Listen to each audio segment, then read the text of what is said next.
실화기다. 꿈.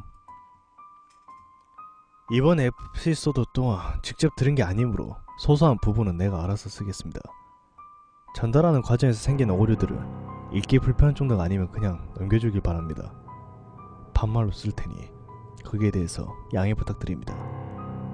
만서라는 친구가 있는데 어머니께서 꽤 오래 투병생을 하시다 돌아가시고 말한 때 병원에서 마음의 준비를 하라고 한두 달 전부터 이야기를 했지만 가족들 입장에서 쉽게 받아줄 수가 없어서 돌아가시고도 몇 달을 슬픔에 잠겨서 지냈나봐.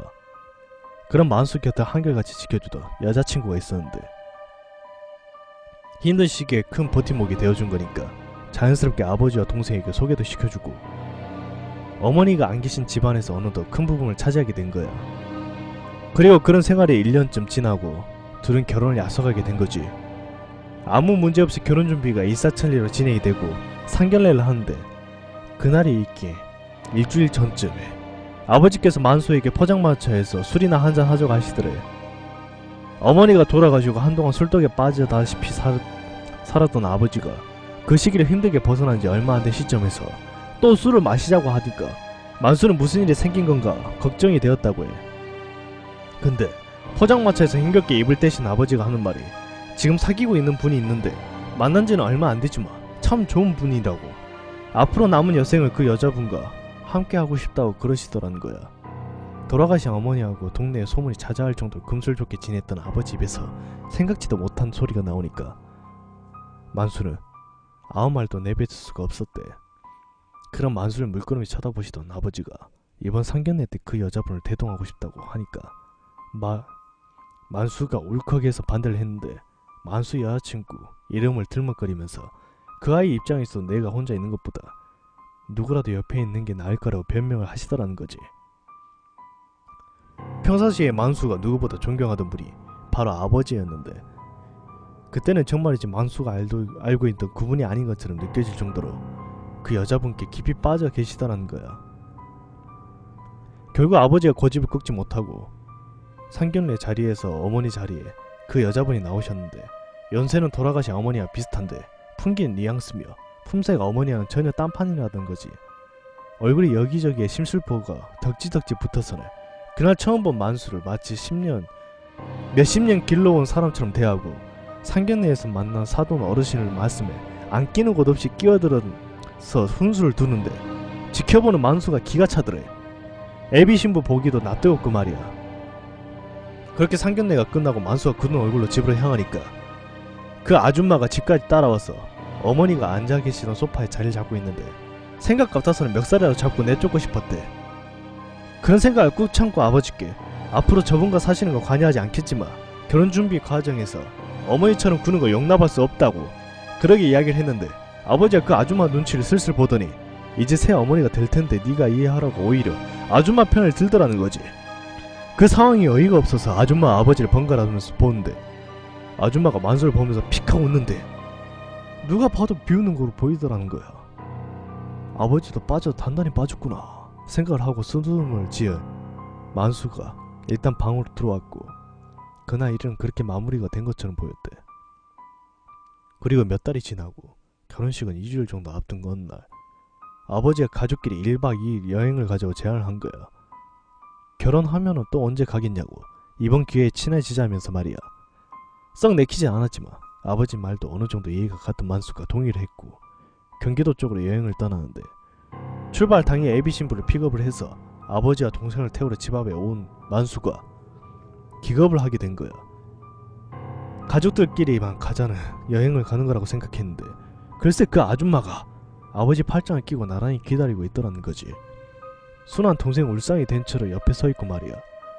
애비 신부 또한 표정이 굳어졌는데 만수가 조용히 어떻게 된 거냐고 묻자 아버진 별일 아니라는 듯이 이제 다 같은 가족이라고 한마디 하시더라는 거지. 생각 같아서는 여행이고 뭐고 다 뒤집고 싶었는데 애비 신부도 있는 터라 그냥 참고 그렇게 출발을 했대.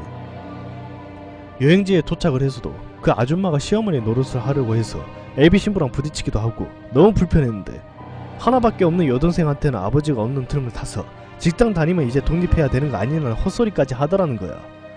듣고 있던 만수는 도저히 못 참고 화를 버럭내고 방으로 들어왔고 분에 못 이겨 씩씩거리는데 아줌마는 그런 만수를 보고도 눈 하나 깜짝 안 하더라는 거야. 오히려 그렇게 마음볼 나쁘게 쓰면 결혼식장에서 내가 깽판 칠 수도 있다고 얼음장을 놓더라는 거지. 그리고 그날 저녁 잠을 자는데 평상시에 너무 보고 싶어서 꿈속에라도 제발 나타나달라고 빌었다. 그리운 어머니가 그날 꿈에서 나타나신 거야. 만수가 서럽게 울면서 꿈속에서 아줌마 이야기를 미주알 고주알 했나봐. 그러니까 어머니가 만수 등을 부드럽게 토닥이시더니 아들 걱정하지마 그러시더라는 거지. 만수가 발을 동동 구르면서 엄마 속 편한 소리 좀 그만하라고 하면서 동생이 쫓겨나게 생겼는데 웃음이 나오냐고 하니까 엄마가 지켜줄게 하시면서 계속 온화한 표정만 지으시더라는 거지. 답답해진 만수가 가슴을 쿵쿵 치는 그때 그 순간 꿈에서 깨어난 거야. 꿈이 얼마나 생생했냐며 꿈에서 깨어난 만수의 한 손이 가슴팍에 올라와 있을 정도였대. 돌아가신 어머니가 너무 그립고 그 못된 아줌마한테 빠진 아버지가 미워서 만수는 한동안 목 놓아 울었다고 해. 그리고 아침이 밝고 다들 짐을 싸서 서울로 올라오는데 만수가 운전을 하고 아버지가 보조석에 앉아 계셨대.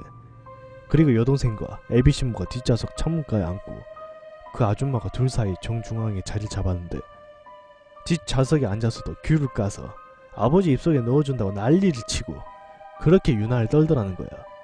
그렇게 한참 운전을 하고 서울로 올라오던 중에 만수차 옆으로 큰 트럭이 지나가는데 이게 아슬아슬하게 차선을 조금씩 넘나드는 게 보기가 정말 위태로웠다는 거야.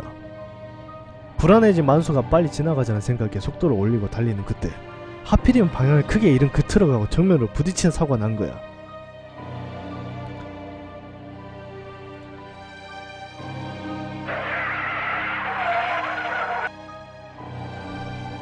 찰나의 순간에 브레이크를 힘껏 밟은 기억만 나고 만수도 그렇게 정신을 잃었대. 그리고 얼마간의 시간이 지나고 정신을 차려보니까 만수 옆 공간에 뒷좌석에 타고 있던 아줌마의 상반신이 걸쳐지다시피 해서 넘어와 있었고 아버지는 에어백 때문에 무사하신지 그 아줌마를 일으키려고 애를 쓰고 계시더라는 거야. 다행인건 뒷좌석에 타고 있던 애비 신부와 동생은 몇 군데 타박상은 입었는데 부러지거나 그런 것은 하나도 없고 멀쩡하더라는 거지. 근데 아버지를 도와서 아줌마를 일으키고 세우고 보니까 한눈에 봐도 상태가 심각하더래. 머리를 다친 건지 이마에서부터 피가 흐르고 있었고 의식도 없는 상태였는데 누군가가 제보를 한 건지 마침 그때 구급대원들이 도착을 했고 병원으로 바로 후송되었다는 거지. 그리고 뒤따라오던 구급차를 타고 만수의 일행들도 병원에 도착을 했고 아줌마는 응급수술에 들어갔다고 해. 만수가 아줌마 가방에서 신분증을 꺼내 접수를 했고 트럭 운전사분도 병원에 실려왔는데 그 아저씨가 졸음운전을 한 거야.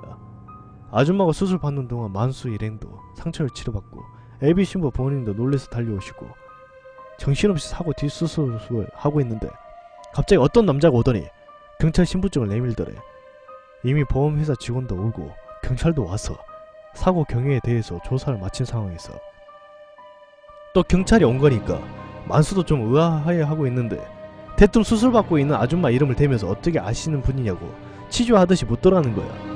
놀란 만수가 이래저래 아는 사이다 라고 설명하고 무슨 일이냐고 물으니까 경찰이 하는 말이 그 아줌마가 지금 지명수배 중이고 사기 전과가 있는 범죄자라고 하더라는 거야.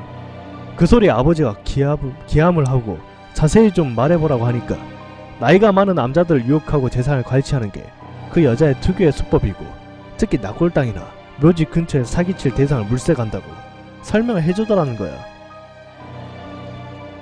이번에 고소장 접수된 것만 3건이 넘는다고 하면서 말이야. 경찰 말 들은 아버지 얼굴이 시퍼렇게 달아올랐고 만수 일행도 어이가 없어서 한동안 말할 수가 없었대. 사돈 어른들 보기에 얼마나 부끄러운 노릇이냐고.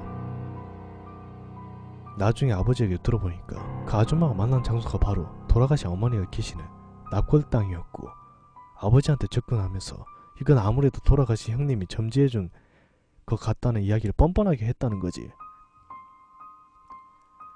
아줌마는 다행히 수술을 잘 받고 목성에는 지장은 없었는데 병원 생활을 하면서 경찰들한테 치조를 받고 결국 퇴원과 동시에 유치장 신세를 면할 수가 없었대.